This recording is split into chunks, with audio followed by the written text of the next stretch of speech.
കുത്തിത്തിരിപ്പും വ്യാജ ആരോപണങ്ങളും പരസ്പരമുള്ള തന്തയ്ക്കുവിളി അടക്കമുള്ള ചീത്തവിളി പ്രയോഗങ്ങളുമല്ലാതെ കാര്യമായൊന്നും കഴിഞ്ഞ ദിവസങ്ങളിൽ ബിഗ് ബോസിൽ സംഭവിച്ചിട്ടില്ല എന്നുള്ള കാര്യം പകൽ പോലെ വ്യക്തമാണല്ലോ. എന്തായാലും വീക്കെൻഡ് എപ്പിസോഡിൽ ലാലേട്ടൻ വരുന്നത് കാണാൻ എല്ലാവരും കാത്തിരിക്കുകയാണ്.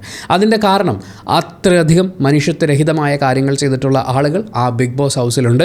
അവർ വിമർശിക്കപ്പെടണം, അതുപോലെ തന്നെ പിടിച്ച് പുറത്താക്കപ്പെടണം എന്നാഗ്രഹിക്കുന്നവരാണ് ബഹുഭൂരിപക്ഷം ആളുകളും. അതിലൊരു സന്തോഷം തോന്നിയ കാര്യം, കഴിഞ്ഞ കുറച്ച് നാളുകൾക്കിടയിൽ ഇതൊരു വലിയ മാറ്റമാണ്. ആക്ച്വലി ഇപ്പോൾ ലെസ്ബിയൻസ് ആയിട്ടുള്ള കപ്പിൾസിനെ ആക്രമിക്കാൻ വരുന്ന ആളുകൾക്കൊപ്പം നിൽക്കുക, വ്യാജ ആരോപണം വരുമ്പോൾ ആ ആരോപണം വ്യാജമാണെന്ന് തിരിച്ചറിഞ്ഞു കഴിയുമ്പോൾ ആ ആൾക്കൊപ്പം നിൽക്കുക, ആരോപണ വിധേയന് ഒപ്പം നിൽക്കുക എന്നൊക്കെ പറയുന്ന അങ്ങനത്തെ ഒരു വലിയ രീതിയിൽ ഒരു മാറ്റം പുറത്തുണ്ടായിട്ടുണ്ട്. അതിലൊരു റിഫ്ലക്ഷനാണ് ഈ പ്രതികരണങ്ങളിലൂടെ, പ്രതിഷേധങ്ങളിലൂടെ നമുക്ക് കാണാൻ വേണ്ടിയിട്ട് സാധിക്കുന്നത്. എന്തായാലും ബിഗ് ബോസ് സീസൺ 7 മലയാളത്തിൻ്റെ 40ാമത്തെ ദിവസം ആ ബിഗ് ബോസ് ഹൗസിൽ സംഭവിച്ച കാര്യങ്ങൾ വളരെ കുറച്ചാണ്. ഒരു ക്യാപ്റ്റൻസി ടാസ്കിലേക്കുള്ള ആൾക്കാരുടെ സെലക്ഷനും ജയിൽ നോമിനേഷൻ പരിപാടികളുമാണ് കൃത്യമായിട്ട് നടന്നിട്ടുള്ളത്. വളരെ കുറച്ച് കാര്യങ്ങളാണ്, അല്ലെങ്കിൽ പറയാൻ പാകത്തിന് ഒരു നല്ല ഗെയിമോ അങ്ങനെയൊന്നും നമുക്കവിടെ കാണാനില്ല. ദിവസം ആരംഭിക്കുമ്പോൾ തീർച്ചയായും നമ്മൾ അറിയാൻ ആഗ്രഹിച്ചതും ഒണീലിൻ്റെ ഒരു മെൻ്റൽ ഹെൽത്ത് എങ്ങനെയാണ് എന്നുള്ളതാണ്. അദ്ദേഹം വളരെ വീക്കാണ് എന്നുള്ളത് തുടക്കത്തിൽ സംസാരിക്കുമ്പോൾ മനസ്സിലാവുന്നുണ്ട്. പുറമേ ആ ഒരു ടഫ് സംഭവം, അല്ലെങ്കിൽ ഞാനൊരു ഗെയിമറാണ്, ഞാനിവിടെ ഗെയിം കളിക്കാനാണ് വന്നത്, ബാക്കിയുള്ളവരുടെ മുമ്പിൽ ഇരുന്ന് കരയാനല്ല എന്ന് പറയുന്ന ഒരു സ്ട്രോങ് മൂഡ് പുള്ളിക്കുണ്ട്. എന്തായാലും ബിഗ് ബോസിനോട് എന്നെ കൺഫെഷൻ റൂമിലേക്ക് ഒന്ന് വിളിപ്പിക്കണം എന്ന് പറഞ്ഞിട്ട് ഇവരെ ഗെയിം പഠിപ്പിക്കണം, ഇതെൻ്റെ ക്യാരക്ടറിനും കരിയറിനും ഉണ്ടാകുന്ന പ്രശ്നമാണ് എന്ന് ക്യാമറയിൽ നോക്കി പറയുന്ന ഒനീലിനെ കാണുന്നുണ്ട്. അത് കഴിഞ്ഞ് തൊട്ടടുത്ത് കാണുന്നത് ആ ബിഗ് ബോസ് ഹൗസിലുള്ള പെൺകുട്ടികൾ ഒരുമിച്ചിരുന്നത്. ഇപ്പോൾ അതിൽ ആദില, നൂറ, റെന, ബിന്നി, ജിസൈൽ ഇവരൊക്കെ ഒരുമിച്ചിരുന്നാണ് സംസാരിക്കുന്നത്. അപ്പോൾ ഇതിൽ ഈ റെനയും ബിന്നിയും തലേന്ന് നടന്നിട്ടുള്ള കാര്യങ്ങൾ അറിഞ്ഞിട്ടില്ല. ഒനീലിന് നേരെ ഉണ്ടായ ആക്രമണം എന്ന് തന്നെ പറയേണ്ടിയിരിക്കുന്നു. മസ്താനി നേരെ ചെന്ന് ലക്ഷ്മിയോടാണ് കാര്യം പറഞ്ഞതെന്ന് പറഞ്ഞപ്പോൾ റെന പറയുന്നുണ്ട് നല്ല ആളോടാ പറഞ്ഞതെന്നുള്ളത്. റെന കുറേയൊക്കെ മനസ്സിലാക്കിയിട്ടുണ്ടെന്ന് തോന്നുന്നു. ആ ബിഗ് ബോസ് ഹൗസിൽ ഒരുവിധപ്പെട്ടവരൊക്കെ മനസ്സിലാക്കിയിട്ടുണ്ടാവും ലക്ഷ്മിയുടെ ഒരു ഡബിൾ സ്റ്റാൻഡ്, അതുപോലെ ആക്രമിക്കാൻ അവസരം കാത്തു നിൽക്കുന്ന ഒരു രീതിയൊക്കെ. ബിന്നി ചോദിക്കുന്ന ഒരു ചോദ്യമുണ്ട്, മറ്റേ മഡ്പിറ്റ് ഗെയിം, അതായത് മണലിൽ കൊടിയൊക്കെ ആയിട്ടുള്ള ഇവരുടെ ഗെയിമൊക്കെ ഉണ്ടായിരുന്നു, ആ ഗെയിമിലെങ്ങാനും ഉണ്ടായിരുന്നെങ്കിൽ എന്താവുമായിരുന്നു അവസ്ഥ എന്നുള്ളതാണ്. ആ ഗെയിം കഴിഞ്ഞതിന് ശേഷം നമ്മൾ അപ്രിഷ്യേറ്റ് ചെയ്തൊരു കാര്യം, ഗെയിം അവർ അങ്ങോട്ടും ഇങ്ങോട്ടും കുറേ തല്ലിപ്പൊളിയായി കളിച്ചു എന്നൊക്കെ ഫീൽ ചെയ്തിട്ടുണ്ടെങ്കിലും അതിനുശേഷം അവരാരും ഒരു വുമൺ കാർഡ് ഇറക്കുക, അല്ലെങ്കിൽ എന്നോട് മോശമായി അവിടെ തൊട്ടു ഇവിടെ തൊട്ടു എന്ന് പറയുക, അങ്ങനെ ഒന്നും ഉണ്ടായിരുന്നില്ല. They are all gamers. അവരെല്ലാവരും ഗെയിം കളിക്കുകയായിരുന്നു. അവിടെ ഒരു ജെൻഡർ ഡിഫറൻസോ അല്ലെങ്കിൽ അത്തരം അങ്ങോട്ടും ഇങ്ങോട്ടുള്ള ആക്രമണങ്ങളോ അവസരം മുതലെടുക്കലോ ഒന്നും നമുക്കവിടെ കാണാൻ പറ്റിയിട്ടുണ്ടായിരുന്നില്ല. അങ്ങനെയാണ് ആ ബിഗ് ബോസ് ഹൗസിലെ കണ്ടസ്റ്റൻസ് മുന്നോട്ട് പോയിക്കൊണ്ടിരിക്കുന്നത്. അപ്പോൾ അത് പിന്നെ ചൂണ്ടിക്കാണിക്കുന്നുണ്ട്. പിന്നെ ഇങ്ങനെയൊക്കെ ഒരുപാട് റെസ്ട്രിക്ഷൻ ഉള്ള, ഇപ്പോൾ പുരുഷന്മാർ നിൽക്കുന്നിടത്ത് കളിക്കാൻ പറ്റില്ല എന്നൊക്കെ പറയുന്ന പോലെ അങ്ങനെ ഒരാളാണെങ്കിൽ എന്തിനാണ് ബിഗ് ബോസിലേക്ക് വന്നതെന്ന് ജിസേലും ചോദിക്കുന്നുണ്ട്, സമാന അർത്ഥത്തിൽ ബിന്നിയും ചോദ്യം ചെയ്യുന്നുണ്ട്. പക്ഷേ അത് അവരുടെ കോൺവെർസേഷനായിട്ട് നിൽക്കുകയാണ്. അതിനുശേഷം ഒനീൽ കൺഫെഷൻ റൂമിൽ കയറിയിട്ട് കരയുന്നതാണ് കണ്ട് സത്യം പറഞ്ഞാൽ എനിക്ക് സങ്കടം തോന്നി. കുടുംബത്തിൽ കയറ്റാൻ പറ്റാത്ത ആളെന്ന് തന്നെ പറഞ്ഞു ബിഗ് ബോസ് എന്ന് പറഞ്ഞിട്ട് ഒനീൽ കരയുന്ന സമയത്ത് ഒരു 40-40 വർഷം കൊണ്ട് അല്ലെങ്കിൽ 42 വർഷം കൊണ്ട് ഒരാൾ ഉണ്ടാക്കിയെടുക്കുന്ന ഒരു റെപ്യൂട്ടേഷൻ ഉണ്ട്. പുറത്തുള്ള അയാളുടെ സൗഹൃദങ്ങളൊക്കെ അയാൾ മെയിൻറ്റെയിൻ ചെയ്തു പോകുന്ന രീതി, അവരോടൊക്കെ എത്ര ജെന്റിൽമാനായിട്ട് നിന്നാലാണ് ഇത്രയും കോൺഫിഡൻസോടുകൂടി പുറത്തുള്ള ആളുകൾ ആരും എന്നെക്കുറിച്ച് ഇങ്ങനെയൊന്നും പറയില്ല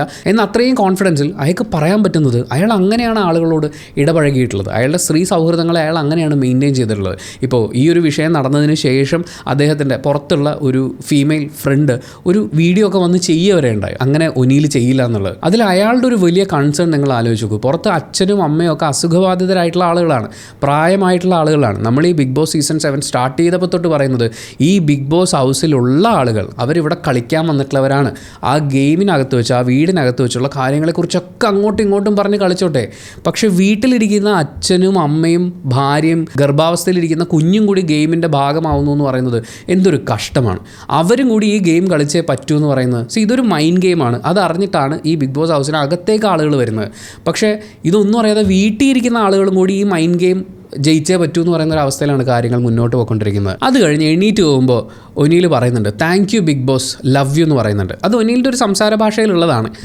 പക്ഷേ അപ്പോൾ പോലും ഒനീലിന് ആ സമയത്ത് ഒന്ന് കെട്ടിപ്പിടിച്ച് കരയാൻ, അയാളെ ഏറ്റവും അധികം മനസ്സിലാക്കുന്നു എന്ന് അയാൾ വിശ്വസിക്കുന്ന അച്ഛനോ അമ്മയോ, അയാൾ അമ്മയെക്കുറിച്ച് പറയുമ്പോഴുള്ള ആ ഒരു ഇമോഷനും കാര്യങ്ങളൊക്കെ നമുക്ക് മനസ്സിലാവുന്നതാണ്. അച്ഛനോ അമ്മയോ ഏറ്റവും അടുത്തൊരു സുഹൃത്തോ ഉണ്ടായിരുന്നെങ്കിൽ എന്ന് സത്യം പറഞ്ഞാൽ കൊതിച്ചുപോയി. ഒരു മനുഷ്യൻ അങ്ങനെ നിന്ന് കരയാണെന്നേ. ഈ സിനിമയിലൊക്കെ ആണെന്നുണ്ടെങ്കിൽ ഈ പുരുഷന്മാർ കരയുന്നതൊക്കെ നമ്മൾ കോമഡി ആയിട്ടല്ലേ കണ്ടിട്ടുള്ളൂ. ഇതൊരു സിനിമയിലാണെങ്കിൽ കുടുംബത്തിൽ പിറക്കാത്തവൻ എന്നെ പറഞ്ഞു ബിഗ് ബോസ് എന്ന് പറയുന്നത് ചിലപ്പോൾ അവർ കോമഡി ആയിട്ട് കാണിച്ചേനെ. പക്ഷേ ഇതൊരു മനുഷ്യൻ്റെ ഏറ്റവും മോശാവസ്ഥയാണ്, ഏറ്റവും സങ്കടകരമായിട്ടുള്ളൊരവസ്ഥയാണ്. അതിനുള്ള നീതി അയാൾക്ക് കിട്ടിയിരിക്കണം. ആ ഒരു വിശ്വാസത്തിലാണ് വീക്കെൻഡ് എപ്പിസോഡ്സിൽ ലാലേട്ടൻ വരുന്ന സമയത്ത് നമ്മൾ കാത്തിരിക്കുന്നത്. അത് കഴിഞ്ഞ് ക്യാപ്റ്റൻസി ടാസ്ക് ഉണ്ട്. ജിഷിനും ഒനീലും റെനയുമാണ് ക്യാപ്റ്റൻസി ടാസ്കിലേക്ക് സെലക്ട് ചെയ്യപ്പെട്ടിട്ടുള്ള ആളുകൾ. അതിൽ ജിഷിനെ കുറിച്ച് ഈ നോമിനേറ്റ് ചെയ്ത ആൾക്കാരിൽ ബഹുഭൂരിപക്ഷം പേരും പറഞ്ഞ ഒരു കാര്യത്തിൽ നിന്ന് മനസ്സിലാവുന്നത് ജിഷിൻ ഭയങ്കരമായിട്ട് ദേഷ്യപ്പെടും മാത്രമല്ല ഭയങ്കര ചീത്ത വിളിക്കുകയൊക്കെ ചെയ്യും. പക്ഷേ അത് അവിടെ കഴിഞ്ഞു. ജിഷിൻ അത് ഉള്ളിൽ കൊണ്ടു നടക്കുന്നില്ല. ആളുള്ളിലൊരു പാവമാണ് എന്ന് പറയുന്നുണ്ട്. അത് ഇതിന് മുമ്പുള്ള വഴക്കുകളിലും നമുക്ക് ഏകദേശമൊക്കെ മനസ്സിലാക്കാൻ പറ്റും. ജിഷിൻ ഭയങ്കര ബഹളമൊക്കെ വെക്കും. പക്ഷേ ഈ ബഹളത്തിൻ്റെ അപ്പുറം അയാൾ വീണ്ടും സൗഹൃദത്തിൽ സംസാരിക്കുന്നത് നമുക്ക് കാണാൻ വേണ്ടിയിട്ട് പറ്റും. അപ്പോൾ അയാൾ ആ ഭാഷ കൂടി ഒന്ന്, അതായത് സംസാരത്തിലുള്ള ഭാഷ കൂടി ഒന്ന് ശ്രദ്ധിക്കുകയാണെങ്കിൽ ഒരു പക്ഷേ അയാളിലെ ഒരു നല്ല ഹ്യൂമൻ സൈഡ് അയാൾക്ക് കൂടുതൽ കാണിക്കാൻ പറ്റുമായിരിക്കും ഇനിയുള്ള ദിവസങ്ങളിൽ. കാരണം വഴക്കൊക്കെ എല്ലാവർക്കും വരും, ദേഷ്യം എല്ലാവർക്കും വരാൻ ചാൻസ് ഉള്ളതാണ്. പക്ഷേ ആ ദേഷ്യം വരുമ്പോഴും നമ്മൾ നമ്മുടെ ഭാഷയെ കൺട്രോൾ ചെയ്ത് നിർത്തുകയാണെന്നുണ്ടെങ്കിൽ നമുക്കത് ഒരുപാട് ഉപകാരം ചെയ്യും. അതുപോലെ ഷാനവാസിനെ നോമിനേറ്റ് ചെയ്ത ആൾക്കാർ പറയുന്നത് ഷാനവാസിൻ്റെ സ്നേഹം എല്ലാവരിലേക്കും എത്തട്ടെ, തൻ്റെ ചിറകിനുള്ളിൽ കുറച്ച് ആളുകളെ സംരക്ഷിച്ചുകൊണ്ടിരിക്കുകയാണ് ഷാനവാസ് എന്നൊക്കെയുള്ള രീതിയിൽ ലക്ഷ്മി പറയുന്നുണ്ട്. പ്രവീൺ പറയുന്ന ഒരു ഡയലോഗാണ്. പ്രവീൺ പറയുന്നത് ഷാനവാസിൻ്റെ സ്നേഹം എല്ലാവർക്കും എത്തേണ്ടതാണ്, പുള്ളി കുറച്ച് ആളുകളിലേക്ക് ഒതുങ്ങുന്നു എന്നുള്ളത്. അത് പ്രവീൺ പറയുമ്പോഴാണ് അതിൻ്റെ രസം. പ്രവീണിൻ്റെ സ്നേഹവും എല്ലാവരിലേക്കും എത്തട്ടെ എന്ന് നമുക്ക് പറയാൻ തോന്നുന്നത് പോലെയുള്ള കുറച്ച് കാര്യങ്ങളുണ്ട്. അതിനുശേഷം, അതായത് ഈ ക്യാപ്റ്റൻസി ടാസ്കിനുള്ള ആൾക്കാരെ സെലക്ട് ചെയ്തതിന് ശേഷം പ്രവീൺ ഒറ്റയ്ക്ക് അടുക്കളയിൽ പോയി ക്യാമറയിൽ നോക്കി ഇന്ന് സംസാരിക്കുന്നത് കണ്ടപ്പോൾ അയ്യോ അനുമോളല്ലേ സംസാരിക്കുന്നത് എന്ന് പെട്ടെന്ന് തോന്നിപ്പോയി. ക്ലിയർ ആയിട്ടും ഈ കഴിഞ്ഞ ഒരാഴ്ച മുഴുവൻ അനുമോൾക്കൊപ്പം തന്നെയാണ് പ്രവീൺ ഏറ്റവും കൂടുതൽ സമയം സ്പെൻഡ് ചെയ്യുന്നത്. അതിനെക്കുറിച്ച് സാബുമാൻ അടക്കമുള്ള ആളുകൾ സംസാരിച്ചിട്ടുണ്ട്. അപ്പോൾ ആ ഒരു ഇൻഫ്ലുവൻസ് അവിടെ ഉണ്ടെന്ന് എനിക്ക് തോന്നി. കാരണം ഇവിടുത്തെ എല്ലാ പ്രശ്നങ്ങളിലും ഞാൻ ഇടപെട്ടു, എല്ലാ വഴക്കുകളും ഞാൻ തീർത്തു, ഞാനൊരു നല്ല കിച്ചൺ ക്യാപ്റ്റനാണെന്ന് എല്ലാവരും പറഞ്ഞു. പക്ഷേ ക്യാപ്റ്റൻസി ടാസ്ക് വന്നപ്പോൾ എല്ലാവരും കൂടി ഗ്രൂപ്പിസം കളിച്ചു എന്നൊക്കെ പറഞ്ഞിട്ടുള്ള പുള്ളിയുടെ പരിഭവം പറച്ചിൽ കേൾക്കുമ്പോൾ, ക്യാമറയോട് സംസാരിക്കുന്നത് കേൾക്കുമ്പോൾ ശരിക്കും ഒരു അനുമോൾ ഇൻഫ്ലുവൻസ് ഭയങ്കരമായിട്ട് അവിടെ വിസിബിളാണ്. അത് കഴിഞ്ഞ് ലക്ഷറി പണിപ്പുര ടാസ്ക് വരുന്നുണ്ട്. ആ പണിപ്പുര ടാസ്ക് 3 മിനിറ്റ് അവർക്ക് സമയം കൊടുത്തു. ഇഷ്ടമുള്ള പോലെ കൃത്യമായി പോയിൻറ്റ്സ് ഒക്കെ നോക്കി സാധനങ്ങൾ എടുക്കാമായിരുന്നു. പക്ഷേ അവസാന നിമിഷം ഇവർ ഏകദേശം 1 മിനിറ്റ് ബാക്കി നിൽക്കെ തന്നെ എല്ലാവരും പുറത്തിറങ്ങിയെങ്കിലും നെവിൻ പിന്നെയും 1 മിനിറ്റ് അതിനകത്ത് തന്നെ നിന്നു. അവസാന സെക്കൻഡ് വരെയും എല്ലാവരെയും ടെൻഷൻ എടുപ്പിച്ചുകൊണ്ട്. പക്ഷേ പുള്ളി ഇറങ്ങി വന്നു. അതിനുശേഷം നടക്കുന്ന കോൺവെർസേഷനാണ് കുറച്ചും കൂടി സംസാരിക്കാനുണ്ട് എന്തെങ്കിലും എന്ന് തോന്നിയത്. അത് ആര്യൻ മുന്നോട്ട് വെക്കുന്ന ഒരു കാര്യമാണ്. കാരണം ഇതിൽ നൂറയുടെ ഫാക്ടറിയിൽ തൊഴിലാളികളായി ജോലി ചെയ്യുന്ന ആളുകൾ, നൂറ ആ തൊഴിലാളികൾക്ക് ഗോൾഡ് കോയിൻ കൊടുക്കും. ആ ഗോൾഡ് കോയിൻ സർക്കസ് ടീമിൻ്റെ ഭാഗമായിട്ടുള്ള ആളുകൾക്ക്, ഈ എംപ്ലോയീസ് ആയിട്ടുള്ള ആളുകൾ വിതരണം ചെയ്യുന്നു. അങ്ങനെ സർക്കസ് ടീമിൻ്റെ കയ്യിൽ കിട്ടിയിട്ടുള്ള ഗോൾഡ് കോയിനാണ് ഇവർ പണിപ്പുര ടാസ്കിന് വേണ്ടിയിട്ട് ഉപയോഗിക്കുന്നത്. അപ്പോൾ ആര്യൻ പറയുന്നത് എംപ്ലോയീസ് ആയിട്ട് ഗോൾഡ് കോയിൻ കിട്ടിയിട്ടുള്ള ആളുകളുണ്ടല്ലോ, അവരിൽ ചിലർ ആദ്യത്തെ റൗണ്ടിൽ അവർക്ക് കിട്ടിയ ഗോൾഡ് കോയിൻ സർക്കസ് ടീമിന് വിട്ടുകൊടുക്കുന്നുണ്ടായിരുന്നില്ല. കാരണം ഇത് പണിപ്പുര ടാസ്കിന് വേണ്ടിയുള്ള ഗോൾഡ് കോയിൻ ആണെന്ന് ബിഗ് ബോസ് ആദ്യം പറഞ്ഞിട്ടുണ്ടായിരുന്നില്ല. നിങ്ങൾക്ക് വേണമെങ്കിൽ ഈ സർക്കസ് ടീമിലുള്ള ആളുകൾക്ക് ടിപ്പ് കൊടുക്കാം എന്ന് മാത്രമേ പറഞ്ഞിട്ടുള്ളൂ. അത് കേട്ട് കഴിയുമ്പോൾ കുറച്ച് ആളുകൾ കൊടുക്കുന്നുണ്ട്. പക്ഷേ കുറേ ആളുകൾ അത് ഹോൾഡ് ചെയ്യാണ് ചെയ്തത്. അതിപ്പോൾ അവരുടെ ഗെയിമാണ്. കാരണം ഈ ഗോൾഡ് കോയിൻ ഇനി വേറെ എന്തൊക്കെ ആവശ്യങ്ങൾക്ക് ഉപകാരപ്പെടും എന്ന് പറയാൻ പറ്റില്ല. ഒരു പക്ഷേ ഫാക്ടറിയിലെ തൊഴിലാളികളുടെ കയ്യിൽ മിച്ചമുള്ള ഗോൾഡ് കോയിൻ വെച്ചാണ് പണിപ്പുര ടാസ്കിന് കയറാൻ പറ്റുള്ളൂ എന്ന് പറഞ്ഞാൽ എന്ത് ചെയ്യാൻ പറ്റും? നിങ്ങൾ എൻ്റർടൈൻമെൻറ്റിന് കൊടുത്ത പൈസ ഇവിടെ കൂട്ടാൻ പറ്റില്ല. നിങ്ങൾ പണിയെടുത്തുണ്ടാക്കിയ പൈസ വെച്ചേ നിങ്ങൾക്ക് പണിപ്പുര ടാസ്കിൽ കയറാൻ പറ്റുള്ളൂ എന്ന് പറഞ്ഞു കഴിഞ്ഞാൽ അവരെന്ത് ചെയ്യും? അങ്ങനെ പലതരം ചിന്തകൾ ഉണ്ടായിട്ടുണ്ടാവും. എന്തായാലും കുറച്ച് ആളുകൾ അവരുടെ ഗോൾഡ് കോയിൻ കയ്യിൽ വെച്ചിട്ടുണ്ട്. അപ്പോൾ അങ്ങനെ ഗോൾഡ് കോയിൻ ഈ സർക്കസ് ടീം അംഗങ്ങൾക്ക് വിതരണം ചെയ്യാത്ത ആളുകളുണ്ടല്ലോ, അവർക്ക് ഈ പണിപ്പുര ലക്ഷറി ടാസ്കിലൂടെ കിട്ടിയിട്ടുള്ള ആഹാര സാധനങ്ങൾ ഷെയർ ചെയ്യേണ്ട എന്നൊരു കാര്യമാണ് ആര്യൻ മുന്നോട്ട് വെക്കുന്നത്. അതിനെ ചോദ്യം ചെയ്തുകൊണ്ട് ഒരുപാട് പേര് വരുന്നുണ്ട്. ഷാനവാസ് ആദ്യം പറയുന്നുണ്ട് എനിക്കൊന്നും വേണ്ട, എനിക്കൊന്നും നിങ്ങൾ തരണ്ടെന്ന്. മസ്താനി ചോദിക്കുന്നത് ആകെ ഇത്രയല്ലേ ഉള്ളൂ ഇത്രയും പേർക്ക് വേണ്ടിയിട്ട്, അപ്പോൾ നിങ്ങൾ എന്താണെന്ന് വെച്ചാൽ ചെയ്തു എന്ന് പറയുന്നുണ്ട്. അപ്പോൾ ആര്യൻ കുറച്ച് ദിവസമായിട്ട് ആര്യൻ പോക്കറ്റ് വെച്ചുകൊണ്ടിരുന്ന ഹ്യൂമാനിറ്റി എടുത്ത് പുറത്തേക്ക് വെക്കുകയാണ്. ഹ്യൂമാനിറ്റി കാണിക്കണം, അല്ലാതെ എപ്പോഴും ഗെയിം കളിച്ചുകൊണ്ടിരുന്നിട്ട് കാര്യമില്ല, നിങ്ങൾ ഗോൾഡ് കോയിൻ അപ്പോൾ കൊടുക്കണമായിരുന്നു എന്നുള്ളതാണ്. അതൊരു നല്ല ആർഗ്യുമെൻ്റ് ആയിട്ട് എനിക്ക് തോന്നിയില്ല. കാര്യം ഓരോരുത്തർക്കും ഓരോ ഗെയിമുണ്ട്. അനുമോളാണ് ആക്ച്വലി അതിനൊരു നല്ല മറുപടി കൊടുക്കുന്നത്. ഇതൊരു ഗെയിമാണ്, അത് എങ്ങനെയും ആളുകൾക്ക് വിചാരിക്കാം, കളിക്കാം എന്നുള്ളത് അനുമോൾ പറയുന്നുണ്ട്. അതാണ് ഇതിലെ കാര്യം. ഈ കയ്യിലിരിക്കുന്ന ഗോൾഡ് കോയിൻ ഇവർക്ക് കൊടുത്ത് ഒഴിവാക്കിയാൽ പണിപ്പുര ടാസ്ക്. പക്ഷേ കൊടുക്കാതെ കയ്യിൽ വെച്ചിരിക്കുന്ന ഗോൾഡ് കോയിൻ മറ്റെന്തെങ്കിലും കാര്യങ്ങൾക്ക് ഉപകാരപ്പെട്ടാലോ ആ പോയിന്റുകൾ ഉപകാരപ്പെട്ടാലോ എന്ന് ഏതൊരു ഗെയിമറും ചിന്തിക്കും. പ്രത്യേകിച്ച് ആദ്യത്തെ റൗണ്ടിൽ ബിഗ് ബോസ് ഇത് എന്തിനാണ് എന്ന് വെളിപ്പെടുത്തുന്നത് വരെയുള്ള സമയം എല്ലാവർക്കും ഒത്തിരി കാര്യങ്ങൾ ചിന്തിക്കാം. അങ്ങനെ പലരും ചിന്തിച്ചിട്ടുണ്ടാവും. പക്ഷേ ആരും വിട്ടുകൊടുക്കാൻ തയ്യാറാവുന്നില്ല. പക്ഷേ അങ്ങനെ ആരും പറയുന്നതിനെ പൂർണ്ണമായും അംഗീകരിക്കാനാണെങ്കിൽ ഗോൾഡ് കോയിൻ സർക്കസ് ടാസ്കിൽ ഏറ്റവും നന്നായി സർക്കസ് കാണിച്ച് ഗോൾഡ് കോയിൻ സ്വന്തമാക്കിയവർ മാത്രം ലക്ഷറി ടാസ്കിൽ കിട്ടിയ ഫുഡ് കഴിച്ചാൽ മതി എന്നുകൂടി ആരും പറയുമോ? അങ്ങനെയാണെങ്കിൽ ആര്യൻ്റെ പങ്ക് വളരെയധികം കുറയാനുള്ള സാധ്യതയുണ്ട്. കാരണം ഒരുപാട് ഗോൾഡ് കോയിൻസ് കിട്ടിയിട്ടുള്ള മറ്റ് ടീം പ്ലേയേഴ്സ് ഉണ്ട്. അപ്പോൾ കിട്ടിയ ഗോൾഡ് കോയിൻ്റെ അടിസ്ഥാനത്തിൽ നമുക്ക് ഭക്ഷണം വിഭജിക്കാം എന്നുള്ള അങ്ങനെ ഒരു തീരുമാനം എടുക്കുമോ? ഇതിനിടയിൽ ആര്യനെ ഒന്ന് ട്രിഗർ ചെയ്യാൻ വേണ്ടിയിട്ടായിരിക്കും മസ്താനിയും അനുവും കൂടി ചേർന്നിട്ട് അങ്ങനെ വലിയ വലിയ തീരുമാനങ്ങൾ എടുക്കാൻ ആര്യന് പ്രായമായിട്ടില്ല എന്ന് പറഞ്ഞ് കുത്തുന്നുണ്ട്. പക്ഷേ ആര്യൻ അത് വലിയ കാര്യമായിട്ട് അങ്ങ് വളർത്തിയെടുക്കുന്നില്ല. അത് കഴിഞ്ഞ് ജയിൽ ടാസ്കിന് ടാസ്കിന് വേണ്ടിയുള്ള ആളുകളെ തിരഞ്ഞെടുക്കുന്ന റീസൺസ് ഒക്കെ പറഞ്ഞുകൊണ്ട് ജയിൽ ടാസ്കിലേക്ക് നോമിനേറ്റ് ചെയ്യാണ്. അങ്ങനെ നോമിനേറ്റ് ചെയ്യുന്ന സമയത്ത് അക്ബർ ജിസേലിനെ നോമിനേറ്റ് ചെയ്യാൻ തുടങ്ങിയപ്പോൾ ജിസേൽ എതിർക്കുന്നുണ്ട്, അങ്ങനെയല്ല ഇങ്ങനെയല്ല എന്ന് പറഞ്ഞിട്ട്. അതിനുശേഷവും ജിസേലിനെ നോമിനേറ്റ് ചെയ്യുന്ന സമയത്ത് ജിസേൽ അനിഷ്ടം പ്രകടമാക്കുന്നുണ്ട്. എന്തായാലും ജിസേലും ലക്ഷ്മിയുമാണ് ജയിൽ ടാസ്കിന് സെലക്ട് ചെയ്യപ്പെട്ടിട്ടുള്ള ആളുകൾ. പക്ഷേ ഇവർ നോമിനേറ്റ് ചെയ്യുമ്പോഴും അവിടെ ശരിക്കും വാലിഡ് ആയിട്ടുള്ള ഒരു റീസൺ അപ്പോഴും ഉള്ളത് ജിസേൽ കാണിക്കുന്ന ഒരു ഫേവറിസമാണ്. പ്രത്യേകിച്ച് അവരൊരു ടോയ്ലറ്റ് ക്ലീനിങ് ടീമിൻ്റെ ഭാഗമായിരുന്നു. അവിടെ അവർ കൃത്യമായി ജോലി ചെയ്യാതിരിക്കുകയും എന്നാൽ വെസൽ ടീമിൻ്റെ ഭാഗമായിട്ടുള്ള പണി പോലെ ആര്യൻ്റെ അടക്കമുള്ള ആളുകളുടെ പ്ലേറ്റ് കഴുകാൻ അവരൊരു ബുദ്ധിമുട്ട് കാണിക്കാതിരിക്കുകയും ചെയ്തു. അപ്പോൾ അതിന് അവരൊരു റീസൺ ആയിട്ട് പറയുന്നത് അവരുടെ കയ്യിൽ സ്റ്റിച്ച് ഇട്ടിട്ടുണ്ടെന്നുള്ളതാണ്. തീർച്ചയായും സ്റ്റിച്ച് ഇട്ടിട്ടുണ്ട് എന്നുള്ളത് ഒരുപാട് വെള്ളം ഹാൻഡിൽ ചെയ്യുന്ന ജോലികളിൽ നിന്ന് ഒഴിഞ്ഞു നിൽക്കാനുള്ള ഒരു റീസണാണ്. അവർക്ക് വേണമെങ്കിൽ തന്നെ ടോയ്ലറ്റ് ടീമിലിട്ട സമയത്ത് അത് അവരാദ്യം അഭിലാഷിനോട് തർക്കിക്കുകയൊക്കെ ചെയ്യുന്നുണ്ട്. എങ്കിൽ പോലും അവർക്കത് ബിഗ് ബോസിനോട് പറയാം, ബിഗ് ബോസ് എനിക്ക് ഇങ്ങനെ ഒരു കണ്ടീഷനുണ്ട്, സോ എനിക്ക് റെസ്റ്റ് കിട്ടിയേ പറ്റുള്ളൂ, അതുകൊണ്ട് മറ്റൊരാളെ ടീമിലേക്ക് ഇടണം, ബിഗ് ബോസ് തന്നെ തീരുമാനിച്ച് എന്തെങ്കിലും ചെയ്യണം, അഭിലാഷിനോട് പറഞ്ഞിട്ട് കാര്യമില്ലാന്ന്. ഇനി അതുമല്ലെങ്കിൽ അവർ തൻ്റെ ടീമിലുള്ള ബാക്കിയുള്ളവരോട് ഇത് കമ്മ്യൂണിക്കേറ്റ് ചെയ്യണം. എടോ എനിക്ക് ഇങ്ങനെ ഒരു പ്രശ്നമുണ്ട്, അതുകൊണ്ട് നിങ്ങളിന്ന് ഹാൻഡിൽ ചെയ്യും, നമുക്ക് അടുത്ത ഒരു ടാസ്കിൽ ഇനി ഒരു ടീമിൽ വരുമ്പോഴോ അല്ലെങ്കിൽ ഇതൊന്ന് ഭേദമാകുമ്പോഴോ ഞാൻ കൂടുതൽ നന്നായിട്ട് ആക്റ്റീവായിട്ട് നിന്നോളാം. അങ്ങനെയുള്ള ഡ്യൂട്ടി ഷിഫ്റ്റിങ്ങോ പരിപാടികളോ ഒന്നും സംഭവിക്കുന്നില്ല.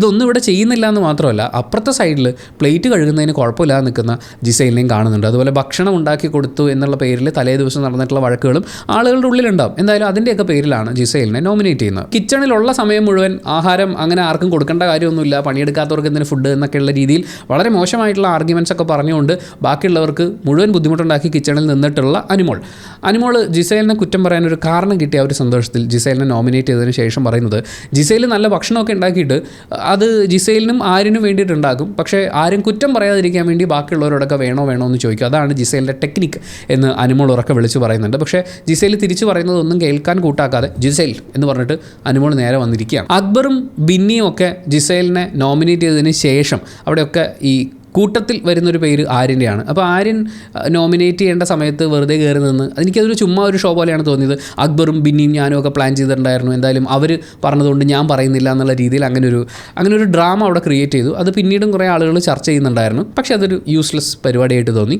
എന്തായാലും ജിസൈൽ ജയിൽ നോമിനേഷന് ലക്ഷ്മിയെ തിരഞ്ഞെടുത്തപ്പോൾ പറഞ്ഞ റീസൺ അതെനിക്ക് വളരെ വാലിഡായിട്ട് തോന്നി. അതൊരു നീഡ് ഓഫ് ദ അവർ എന്ന് പറയുന്ന പോലത്തെ ഒരു കാര്യമായിരുന്നു. ഞാൻ ഇത്രയും നാൾ ഒനീലിനോടൊപ്പം സ്പെൻഡ് ചെയ്തിട്ട് എനിക്ക് 100% ഉറപ്പിച്ച് പറയാൻ പറ്റും ഒനീൽ ഒരു ജെൻറ്റിൽമാൻ ആണ് എന്നുള്ളത്. അതുകൊണ്ട് തന്നെ ലക്ഷ്മിയുടെ ഭാഗത്തു നിന്നുണ്ടായ ട്രീറ്റ്മെൻറ്റ് അതൊരു ബാഡ് മൂവ് ആയിരുന്നു എന്ന് പറയുന്നുണ്ട്. അതിനോടൊപ്പം മസ്താനിയെ കൂടി നോമിനേറ്റ് ചെയ്യുമ്പോൾ പറയുന്നത് നീ വളരെ സ്മാർട്ടായിട്ടുള്ള ഒരാളാണ്, പക്ഷേ നീ ഡിസ്കസ് ചെയ്യാൻ തിരഞ്ഞെടുക്കുന്ന ആളുകൾ എന്നുള്ള രീതിയിലാണ് അത് സംസാരിക്കുന്നത്. അതായത് അങ്ങനൊരു ഡിസ്കഷൻ അങ്ങനെയല്ല അത് ട്രീറ്റ് ചെയ്യപ്പെടേണ്ടിയിരുന്നത് എന്നുള്ളതാണ് ജിസേൽ പറയുന്നത്. അപ്പോൾ പോലും ഒനീലിന് അത് കൊടുക്കുന്ന ഒരു കോൺഫിഡൻസ് ഉണ്ട്. ഒനീലിൻ്റെ ഓഡിയൻസിന്, ഒനീലിൻ്റെ വീട്ടുകാർക്ക് ആ ഒരു പറച്ചിൽ കൊടുക്കുന്ന ഒരു വലിയ കോൺഫിഡൻസ് ഉണ്ട്. അവിടെയാണ് ആര്യൻ ഇടയ്ക്കിടയ്ക്ക് പോക്കറ്റിൽ നിന്ന് എടുത്ത് പുറത്തിടുന്ന ഹ്യൂമാനിറ്റി എന്ന് പറയുന്ന ഒരു കാര്യവും കൂടി വളരെയധികം ഇമ്പോർട്ടൻ്റ് ആയിട്ട് വരുന്നത്. പിന്നീട് വരുന്ന ലക്ഷ്മി ആണെങ്കിലും മസ്താനി ആണെങ്കിലും അക്ബറിനെ നോമിനേറ്റ് ചെയ്തിട്ട് അക്ബറിൻ്റെ സ്ത്രീ വിരുദ്ധത എന്നൊക്കെ പറയുന്നുണ്ട്. ആക്ച്വലി ലക്ഷ്മിയുടെ ഭാഗത്തു നിന്നുണ്ടായ ഒനീലിനെതിരെയുള്ള മൂവാണ് യഥാർത്ഥ സ്ത്രീ വിരുദ്ധത. കാരണം ഇത്തരം പരാതികൾ, ഈ അറ്റവും വാലും ഒന്നും ഇല്ലാത്ത പരാതികൾ പുരുഷന്മാർക്കെതിരെ ഉന്നയിച്ച് അതൊരു വലിയ പ്രശ്നമാക്കി മാറ്റുമ്പോൾ നാളെ ഒരു യഥാർത്ഥ പരാതി വന്നാൽ പോലും അതൊക്കെ ഇത്ര ഉണ്ടാവുള്ളൂ, ഫേക്ക് ആയിരിക്കും എന്ന് ബാക്കിയുള്ളവരെ കൊണ്ട് പറയാൻ തോന്നിപ്പിക്കുന്നത് പോലെയാണ്. ആക്ച്വലി യഥാർത്ഥ പ്രതികളെ പോലും രക്ഷപ്പെടുത്തുന്ന രീതിയിൽ നീതി കിട്ടേണ്ട സ്ത്രീകൾക്ക് നീതി കിട്ടാത്ത രീതിയിലാവുക എന്നുള്ളതാണ് ഈ ഉറപ്പില്ലാത്ത പരാതികൾ അല്ലെങ്കിൽ ഫേക്ക് ആയിട്ടുള്ള പരാതികളുടെയൊക്കെ പുറകെ പോയി ഇങ്ങനെ ഉണ്ടാക്കുന്ന ഷോകൾ കൊണ്ട് സാധിക്കുക. അങ്ങനെ നോക്കുമ്പോൾ ലക്ഷ്മി തന്നെയാണ് ഈ കഴിഞ്ഞ ദിവസത്തെ ഏറ്റവും സ്ത്രീവിരുദ്ധമായ ആക്ടിൻ്റെ ഭാഗമായിട്ടുള്ളത്. മസ്താനി അക്ബർ ഒരു സ്ത്രീവിരുദ്ധനായിരുന്നു, അതുപോലെ തന്നെ അക്ബർ കാരണമാണ് അപ്പാനി ശരത്ത് പുറത്തായത് എന്നുള്ള രീതിയിലൊരു വാദമൊക്കെ മുന്നോട്ട് വെക്കുന്നുണ്ട്. ആ സമയത്ത് ഒനീൽ അക്ബറിനെ ചെറുതായിട്ടൊന്ന് തട്ടുന്നുണ്ട്, മൈൻഡാക്കണ്ട എന്നുള്ള അർത്ഥത്തിൽ. അക്ബർ മൈൻഡാക്കാതിരിക്കുന്നുണ്ട്. ആക്ച്വലി അതാണ് ഗെയിം. തലേ ദിവസം ലക്ഷ്മിയുടെ ഭാഗത്തുനിന്ന് ഒനീൽ ഇത് എൻ്റെ മെൻ്റൽ ഹെൽത്തിനെ ബാധിക്കുന്നതാണ് എന്ന് ക്യാമറയെ നോക്കി പറഞ്ഞ സമയത്ത് ലക്ഷ്മി കൈകൊട്ടി അതിനെ അധിക്ഷേപിക്കുന്നുണ്ടായിരുന്നു. അവിടെ ഒനീലും മൈൻഡ് ചെയ്തിട്ടില്ല.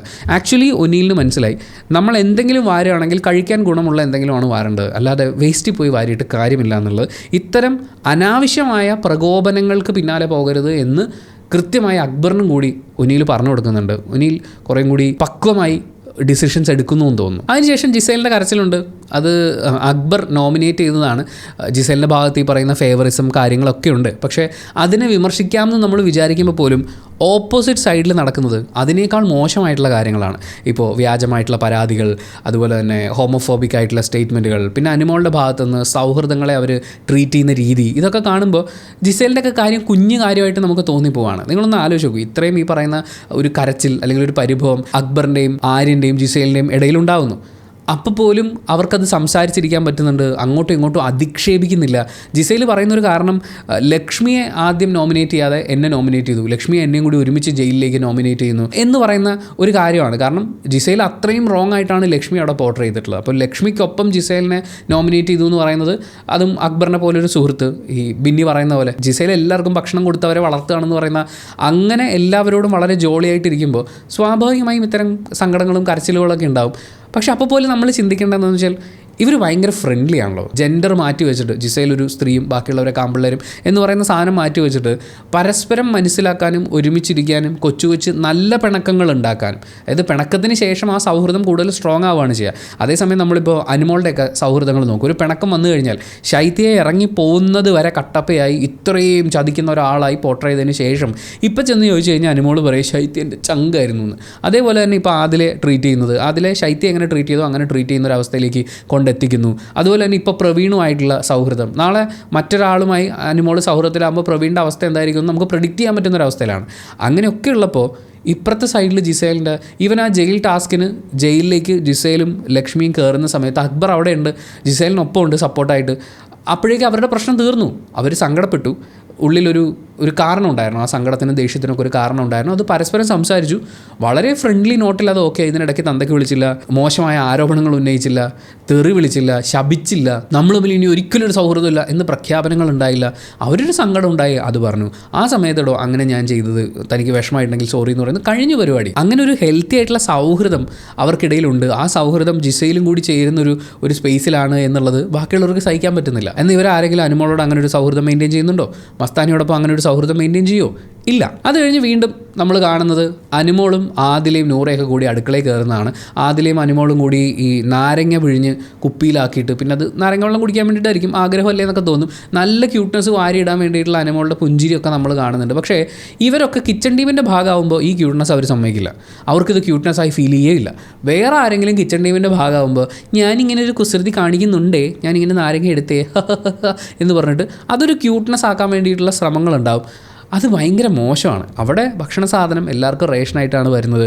ആഴ്ച അവസാനം ആകുമ്പോഴേക്കും കൃത്യ ഭക്ഷണം ഉണ്ടോ എന്ന് പോലും കൺഫ്യൂഷൻ ആവുന്നൊരവസ്ഥയാണ്. അപ്പോൾ അതുകൊണ്ട് തന്നെ ഇപ്പോൾ നിലവിലുള്ള കിച്ചൺ ടീം പറയുന്നത് നമ്മൾ അനുസരിക്കുക എന്ന് എല്ലാ ടീംമേറ്റ്സും മനസ്സിലാക്കണം. പക്ഷേ അവനവൻ കിച്ചൺ ടീമിൻ്റെ ഭാഗമാകുമ്പോൾ മാത്രമാണ് ഈ കണക്കുകളും കാര്യങ്ങളും പ്രശ്നം വരിക. അല്ലാത്തപ്പോൾ നമ്മൾ ക്യൂട്ട്നെസ്സിൻ്റെ പേരിലും ഫ്രണ്ട്ഷിപ്പിൻ്റെ പേരിലും ഒക്കെ കിട്ടുന്നതൊക്കെ വലിച്ചു വാരി കഴിക്കുമെന്ന് പറയുന്നത്, അല്ലെങ്കിൽ തോന്നിയ പോലെ ഡീൽ ചെയ്യുമെന്ന് പറയുന്നത് ഭയങ്കര മോശം പരിപാടിയാണ്. അത് കഴിഞ്ഞാണ് ഈ എപ്പിസോഡിൽ കണ്ട ഏറ്റവും മോശം കാര്യം, ഒരുപക്ഷെ ആദിലയുടെ ഉള്ളിൻ്റെ ഉള്ളിൽ കഴിഞ്ഞ കുറച്ച് ദിവസമായിട്ട് ഉറങ്ങിക്കിടക്കുന്ന ആ ബുള്ളിയും ക്യാരക്ടർ പുറത്തേക്ക് വരുന്നത്. ആദിലയും നൂറയും അനുമോളും ഒക്കെ തമ്മിലൊരു വഴക്കുണ്ടാവുന്നുണ്ട്. ആദില പാത്രം കഴുകാതിരിക്കുകയാണ്. ആ സ്ഥലത്തേക്ക് വരുന്ന അനീഷ് ആദില പാത്രം കഴുകണം, ആദിലയുടെ ഡ്യൂട്ടിയാണ് എന്ന് പറഞ്ഞ് അവിടെ നിന്ന് ബഹളം വെക്കുന്നു. ആ സമയത്ത് ആദില എനിക്കൊരു തന്തേ ഉള്ളൂ, അതുകൊണ്ട് ഞാൻ ചെയ്യില്ല, എനിക്ക് ചെയ്യാൻ മനസ്സില്ല, പറ്റുമെങ്കിൽ ചെയ്യിപ്പിക്കുക, കാണട്ടെ, തനിക്ക് നട്ടലുണ്ടെങ്കിൽ ചെയ്യിപ്പിക്കുന്നു. അങ്ങനെയൊക്കെ കുറേ സ്റ്റേറ്റ്മെൻറ്റ്സ് അനീഷിനോട് പറയുന്നുണ്ട്. പക്ഷേ അനീഷ് ആസ് യൂഷ്വൽ എന്താണോ അനീഷ് ചെയ്യുന്നത് അനീഷ് അവിടെ നിന്ന് പറയുകയാണ്. അനീഷ് ആ സമയത്ത് ആദിലയുടെ മറ്റേ ബെഡ്ഷീറ്റ് വലിച്ചു മാറ്റുക, അല്ലെങ്കിൽ അവരോട് മോശമായി പറയുക, അവരെ ഫിസിക്കലി എന്തെങ്കിലും ചെയ്യുക, ഇങ്ങനെയുള്ള ഒരു പരിപാടിക്ക് നിന്നില്ല. അനീഷ് അവിടെ നിന്ന് സംസാരിക്കുകയാണ് ചെയ്യുന്നത്. ആ സമയത്ത് അങ്ങോട്ടേക്ക് വരുന്ന നൂറയുണ്ട്. നൂറയോട് ആദില പറയുന്നത് ഞാൻ ഇയാളെ എന്തെങ്കിലും പറഞ്ഞു കഴിഞ്ഞാൽ അതിൻ്റെ മുഴുവൻ റെസ്പോൺസിബിലിറ്റിയും ബേബിക്കാണോ, ബേബിന്നോ എന്തോ ആണ് പറഞ്ഞത്, അപ്പം നിനക്കാണ് എന്ന് പറയുന്നുണ്ട്. അപ്പോൾ നൂറ പറയുന്നുണ്ട് ആ റെസ്പോൺസിബിലിറ്റി ഞാൻ ഏറ്റെടുക്കില്ല, നീ മാന്യമായിട്ട് സംസാരിക്കണം എന്നുള്ളതാണ്. എന്തായാലും അനുമോൾ പാത്രം കഴുകി നിങ്ങൾക്ക് എന്താണ് കുഴപ്പം എന്നൊക്കെ അനീഷിനോട് ചോദിക്കുന്നത് വരെ നമ്മൾ കാണുന്നു. അത് കഴിഞ്ഞ് കട്ട് ചെയ്ത് പിന്നെ നമ്മൾ കാണുന്നത് അനീഷ് ടോയ്ലറ്റിലാണ്. ടോയ്ലറ്റിലുള്ള അനീഷിനെ ടോയ്ലറ്റിൻ്റെ ഡോറ് മുഴുവൻ ഭയങ്കര ശക്തിയായിട്ട് അടിച്ചടിച്ചടിച്ച് ശല്യം ചെയ്തതിന് ശേഷം അവർ തിരിച്ച് റൂമിൽ വരുന്നു. അനീഷിൻ്റെ തലയണയും പുതപ്പും ഒക്കെ എടുത്ത് മാറ്റുന്നു. എന്നിട്ട് ഇത് ആരും ചോദ്യം ചെയ്യാൻ പാടില്ല എന്നൊക്കെ പറഞ്ഞ് നൂറയോട് ബഹളം വെക്കുകയൊക്കെ ചെയ്യുന്നുണ്ട്. നൂറയ്ക്ക് പിന്നെയും അവർ കുറച്ചും കൂടി സെൻസിലാണ് നിൽക്കുന്നതെന്ന് തോന്നുന്നു. ഇങ്ങനെ ചെയ്യരുത്, ഇതൊക്കെ ഭയങ്കര മോശമാണ് എന്ന് നൂറ പറയുന്നുണ്ട്. എന്നിട്ടും അതിൽ അത് തന്നെ ചെയ്യുന്നു. അതിനുശേഷം നമ്മൾ കാണുന്നത് അനീഷ് പുതച്ചു മൂടി കിടക്കുന്നതാണ്. അതിൻ്റെ തൊട്ടപ്പുറത്ത് അനുമോളുടെ ബെഡിലിരുന്ന് ആദിലയും നൂറയും തമ്മിൽ സംസാരിക്കുകയാണ്. ഇവരുടെ കോൺവെർസേഷൻ അനീഷിനെ ശല്യം ചെയ്യാനാണ് ആദിൽ ഉദ്ദേശിക്കുന്നതെങ്കിലും ഉറക്കമില്ലാതെ പാവയും നോക്കി കിടക്കേണ്ടി വരുന്നത് അനുമോളാണ്. നൂറ പറയുന്നുണ്ട് ഉറങ്ങുന്ന ആളെ ശല്യം ചെയ്യരുത്. അപ്പോൾ ആദില മറ്റേ പ്രതികാരമാണ്, ഞാൻ അവിടെ കിടന്നപ്പോൾ എന്നോട് വന്ന് സംസാരിച്ചു എന്ന് പറയുന്ന ആ പ്രതികാരത്തോടുകൂടി അനീഷിനെ വീണ്ടും തട്ടി വിളിക്കുന്നുണ്ട്. അപ്പോഴേക്കും ഏകദേശം 1:30-2 മണിയെന്തോ ആയിട്ടുണ്ട്. അതോടുകൂടിയാണ് എപ്പിസോഡ് തീരുന്നത്. പക്ഷേ ആദില ചെയ്ത് വളരെ മോശമായിപ്പോയി. ആദിലയോട് അനീഷിൻ്റെ വീട്ടിലുള്ള പാത്രം കഴുകാനോ അല്ലെങ്കിൽ അനീഷ് ഭക്ഷണം കഴിച്ച പ്ലേറ്റ് അവിടെ ഇരിപ്പുണ്ട് അത് കഴുകി വെച്ചിട്ട് അതിലിരുന്നാൽ മതി എന്നൊന്നുമല്ല പറഞ്ഞു. ആദിലയുടെ ഡ്യൂട്ടിയാണ്. ആസ് എ ടീം അവർ ചെയ്ത് തീർക്കേണ്ട ജോലികളുണ്ട്. അത് സ്പ്ലിറ്റ് ചെയ്ത് കൊടുത്തിട്ടുണ്ടാവുമല്ലോ. അനിമോളെ സംബന്ധിച്ച് അതൊരു ചെറിയ ജോലിയാണ്, ചെയ്ത് കൊടുക്കാമെന്ന് വിചാരിച്ച് ചിലപ്പോൾ ചെയ്തിട്ടുണ്ടാവും. അപ്പോൾ പോലും ഡ്യൂട്ടി സ്പ്ലിറ്റ് ചെയ്യുന്നത് ഓരോരുത്തരും ചെയ്യാൻ വേണ്ടിയിട്ടാണ്. അവനവൻ്റെ കടമകൾ അവനവൻ തന്നെ ചെയ്യണം. ഇപ്പോൾ ജിസൈലിനൊക്കെ പറയുന്ന പോലെ കൈക്കോ കാലിനോ മുറിവോ അങ്ങനെയുള്ള പ്രശ്നങ്ങളോ ഒന്നും അതിലേക്ക് പറയാനില്ല. അപ്പോൾ ഡ്യൂട്ടി ചെയ്യണം എന്നാവശ്യപ്പെട്ട ഒരാളെ ഉറങ്ങാൻ അനുവദിക്കില്ല എന്നൊക്കെ പറഞ്ഞാൽ അയാളെ ടോർച്ചർ ചെയ്യുക, അത് ആക്ച്വലി ടോർച്ചറാണ്. അപ്പോൾ അങ്ങനെയുള്ള കാര്യങ്ങളൊക്കെ വളരെ മോശമായിപ്പോയി. എന്തായാലും അങ്ങനൊരു എപ്പിസോഡും കൂടി കഴിഞ്ഞു. പക്ഷേ നമ്മളെല്ലാവരും കാത്തിരിക്കുന്നത് ഈ പറയുന്ന എല്ലാ കാര്യങ്ങൾക്കും അപ്പുറം എന്താണ് ലാലേട്ടൻ വന്നിട്ട് ചെയ്യാൻ പോകുന്നത്, എന്താണ് ബിഗ് ബോസ് നടപടിയെടുക്കാൻ പോകുന്നത് എന്നുള്ളതാണ്. ഒരു തരത്തിലും നമുക്ക് അംഗീകരിക്കാനാവാത്ത കുറേ കാര്യങ്ങൾ അടുപ്പിച്ച് നടന്നിട്ടുള്ള ഒരു വീക്കെൻഡാണ്. ഇനിയെങ്കിലും ലാസ്റ്റ് വാണിംഗ് ആണേ എന്ന് പറഞ്ഞ് ഇരുത്തുന്നതിന് പകരം എന്തെങ്കിലും ഒരു നടപടി എടുക്കുന്നത് കണ്ണു നിറച്ച് കാണാനുള്ള ഒരു കൊതിയുണ്ട്. അത് സംഭവിക്കും എന്നുള്ള പ്രതീക്ഷയിൽ നമുക്ക് കാത്തിരിക്കാം. Thank you so much for watching this video. Video ഇഷ്ടപ്പെട്ടാൽ ലൈക്ക് ചെയ്യുക, കമൻറ്റ് ചെയ്യുക, ഷെയർ ചെയ്യുക, സബ്സ്ക്രൈബ് ചെയ്യുന്ന കാര്യം പരിഗണിക്കുക. പിന്നെ സൈബർ ബുള്ളിങ്, വീട്ടിലിരിക്കുന്ന ആളുകളെ ആക്രമിക്കുക, അതുപോലെയുള്ള കാര്യങ്ങൾ ഈ കണ്ടസ്റ്റൻസിൻ്റെ ഈ ഗെയിമിനകത്തുള്ള സ്ട്രാറ്റജിയുടെ ഭാഗമായിട്ടുള്ള പരിപാടികളെ തുടർന്ന് ചെയ്യരുതേ പ്ലീസ് എന്ന് റിക്വസ്റ്റ് ചെയ്തിട്ട് നിർത്തുകയാണ്. Thank you.